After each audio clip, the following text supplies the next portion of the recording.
యాకోబు తండ్రిని మోసం చేసి దీవెనలు పొందుకొని లాబాను ఇంటికి చేరాడు.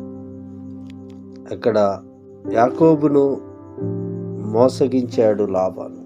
అయితే మోసపూరితమైన జీవితంలో సంతోషం ఉన్నదని ఆశపడి జీవించినట్లయితే, సంపాదించుకున్నటకు ఇష్టపడినట్లయితే ప్రియుడా మరవవద్దు.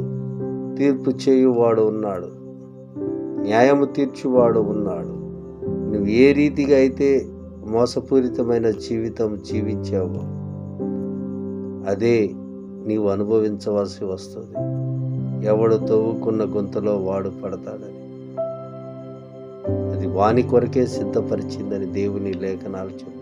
కనుక ఇకనైనా మన జీవితాలు సరిచేసుకొని యథార్థమైన జీవితం ప్రభు బిడ్డలుగా జీవిద్దాం.